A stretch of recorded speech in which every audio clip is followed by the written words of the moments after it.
প্রিয় ষষ্ঠ শ্রেণীর ছাত্রছাত্রীরা 2025 সালে যারা যারা সংস্থার প্রশ্নপত্রে পরীক্ষা দেবে, তো গত বছরের সংস্থার প্রশ্নপত্রটা কেমন ছিল এবং এই বছরের প্রশ্নপত্র কেমন হবে সেই নিয়ে দেখো প্রশ্নপত্রটা। এবং আমি অ্যান্সার শিটগুলো মাঝে মাঝে আলোচনা করেছি, তোমরা যেগুলো পারবে না কমেন্টে লিখবে। তো দেখো প্রশ্নপত্রটা কেমন ছিল গত বছরে, যারা এই বছর 6 পরীক্ষা দেবে প্রথম পরীক্ষা সংস্থা প্রশ্নপত্রে, তো সেগুলো দেখতে পারো।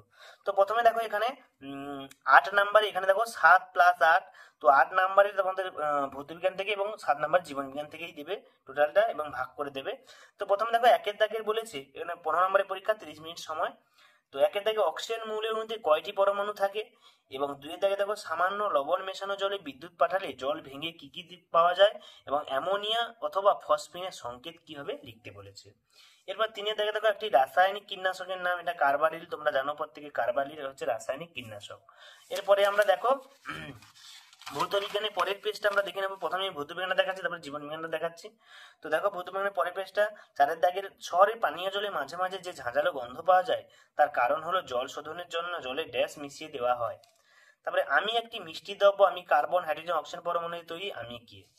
6-এর দাগেরটা বলেছে, দেখো 6-এর দাগেরটা কোন কোন ধর্মের জন্য তুমি লোহা কিংবা তামাকে ধাতু বলবে, এক টুকরো ম্যাগনেসিয়াম ধাতুর ফিতেকে আগুনে পোড়ালে কি হবে সেটা লিখতে হবে। জীবন বিজ্ঞান থেকে কি কি প্রশ্ন দিয়েছে দেখো, তোমাদের জীবন বিজ্ঞান থেকে আমি দেখাবো। দেখো সিল্ক পাওয়া যায় কি কোথা থেকে, মৌমাছি, রেশম, মধ, বলতা, এগুলো কোথা থেকে হবে, রেশম মধ থেকে সিল্ক পাওয়া যায়। কড মাছের যকৃতের তেলে পাওয়া ভিটামিনে কি ভিটামিন পাওয়া যায় জানো, মাছের তেলে ভিটামিন হচ্ছে কি ভিটামিন, তোমরা প্রত্যেকে জানো, বই থেকে পড়েছো, না জানলে কমেন্টে লেখো, আমি অবশ্যই বলবো। তো 3-এর দাগে দেখো শূন্যস্থান পূরণ হচ্ছে কুল প্রভৃতি গাছে হলুদ রং নরম তারের মতো যে পরজীবী উদ্ভিদ দেখা যায় তার নাম কি, সেটা লিখতে বলেছে।